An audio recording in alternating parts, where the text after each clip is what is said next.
Hi everyone and welcome to Mind-Melting Mysteries. In this video we are going to be looking at some of the top-rated creepypasta stories. We have selected 3 for your enjoyment. For the full stories visit the creepypasta website. If you enjoy our video don't forget to hit those like and subscribe buttons. If there is any content you would like to see in our next video, drop us a comment.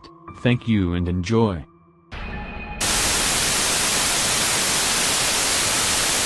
Number 3, Mr. Widemouth. During my childhood my family was like a drop of water in a vast river, never remaining in one location for long. We settled in Rhode Island when I was 8, and there we remained until I went to college in Colorado Springs.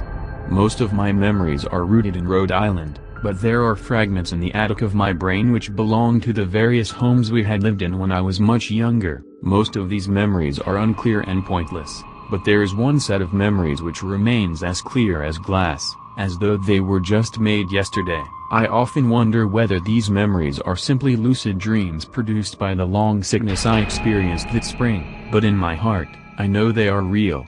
The day after my 5th birthday, I came down with a fever. The doctor said I had mononucleosis, which meant no rough play and more fever for at least another 3 weeks. It was horrible timing to be bedridden. We were in the process of packing our things to move to Pennsylvania, and most of my things were already packed away in boxes, leaving my room barren. I don't exactly recall how I met Mr. Widemouth. I think it was about a week after I was diagnosed with mono. My first memory of this small creature was asking him if he had a name. He told me to call him Mr. Widemouth, because his mouth was large. In fact, everything about him was large in comparison to his body, his head, his eyes, his crooked ears, but his mouth was by far the largest. I remember Mr. Widemouth disappearing every time my mother stopped by to check in on me. I lay under your bed, he later explained.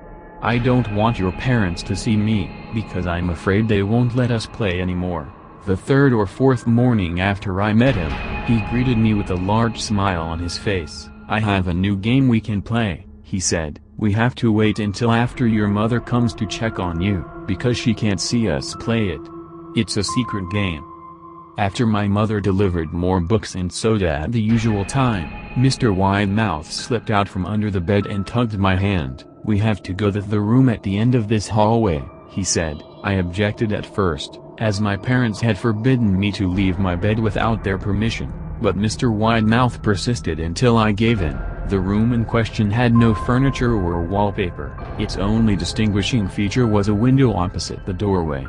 Mr. Widemouth darted across the room and gave the window a firm push, flinging it open. He then beckoned me to look out at the ground below. I like to play pretend up here, Mr. Widemouth explained. I pretend that there is a big, soft trampoline below this window, and I jump. If you pretend hard enough you bounce back up like a feather. I want you to try. I toyed with the idea, picturing myself falling through thin air only to bounce back to the window, but the realist in me prevailed. Maybe some other time, I said. I don't know if I have enough imagination. I could get hurt.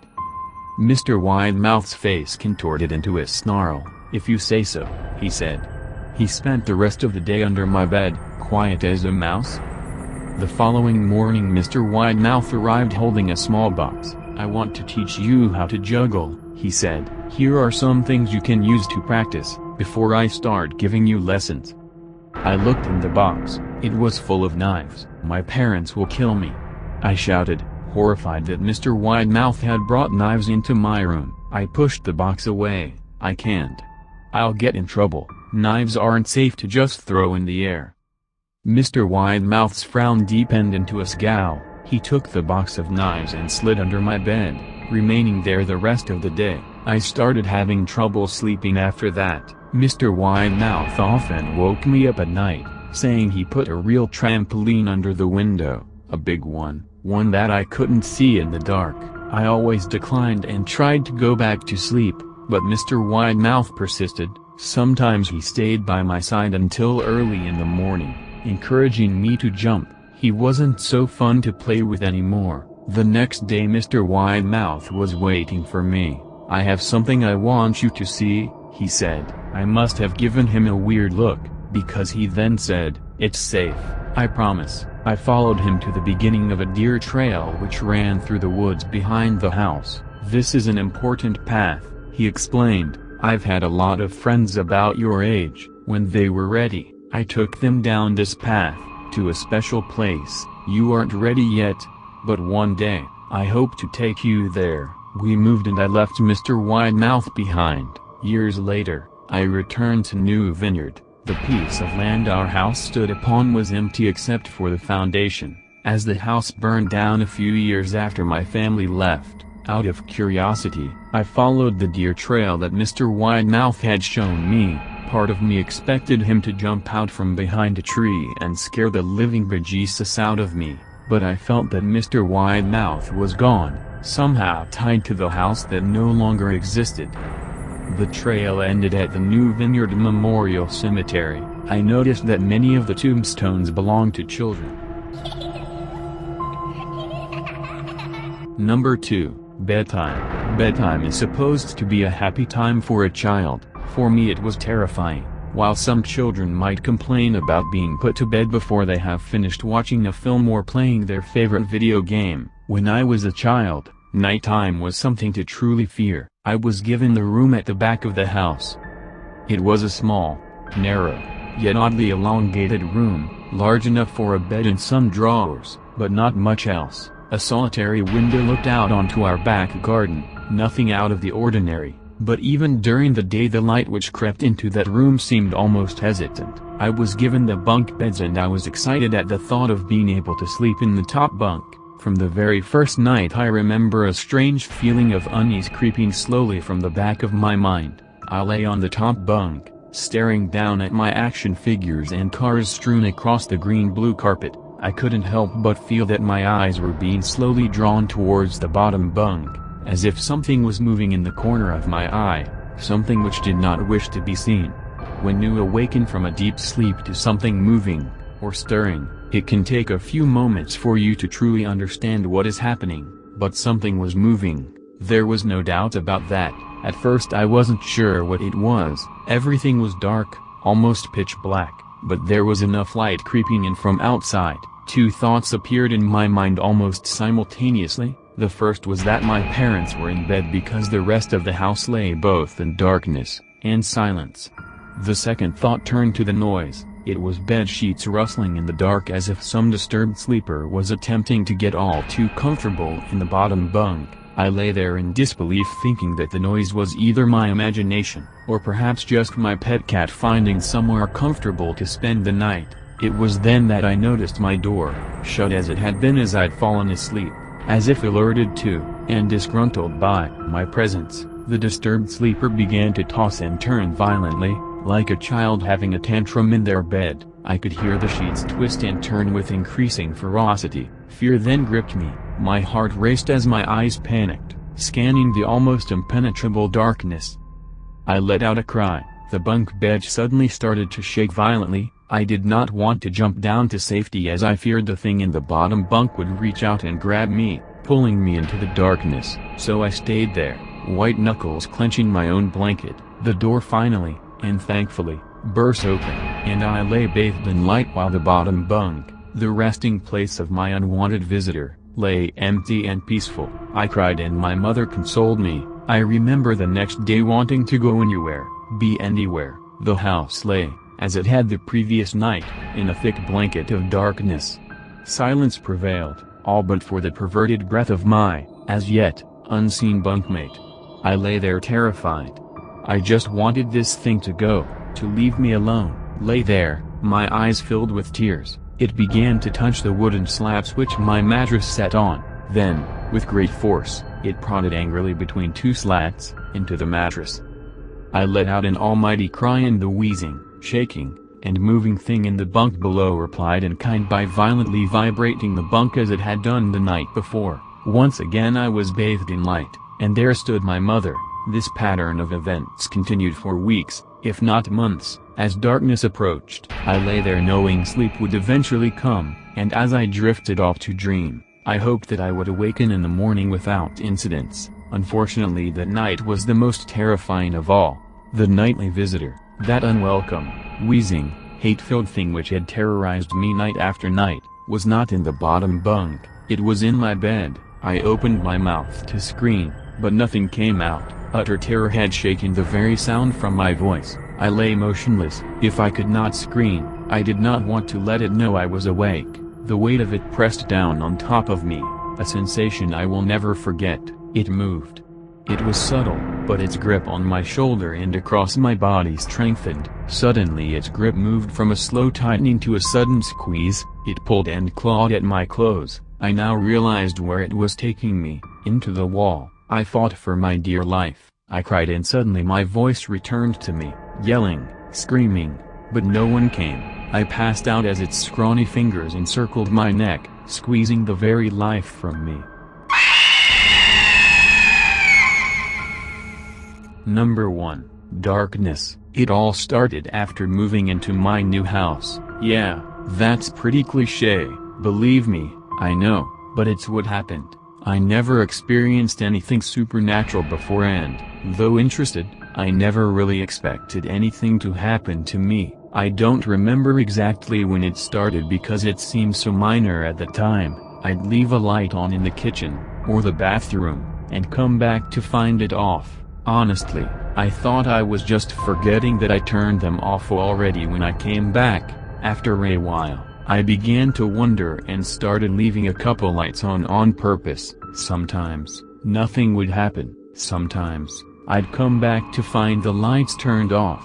By now, I figured out that something was off. I wasn't really scared, but just confused. I thought maybe something was wrong with the electrics. I started leaving lights on a bit more often, because I thought I might be able to get some sign of why they would randomly shut off. That's when it started to take another turn. The first real time I remember something crazy happening was when I left the kitchen and living room light on while I was asleep.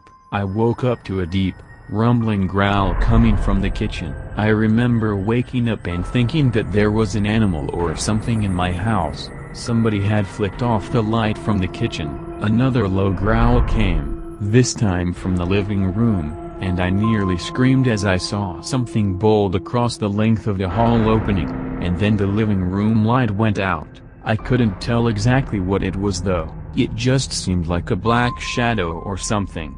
It didn't really matter. I was scared shitless. I bolted from my bed then and threw on the bedroom light, expecting something to be in this room and getting ready to come after me. Nothing. There wasn't anything in the room. I was starting to think I dreamed all of it before. I went to turn off the kitchen light and stopped. Now, I was a grown man, but here I was terrified to turn off that switch, and I'll admit it, I slept with all the lights on that night. That was a mistake. When I woke up the next morning, all the lights were off once again. I went to push myself out of bed and winced as my body felt sore. I pulled the sheets off to see long red marks running down along my legs and arms. Every light I left on was smashed. I thought about leaving, but this was my home. I couldn't give it up, so I stayed.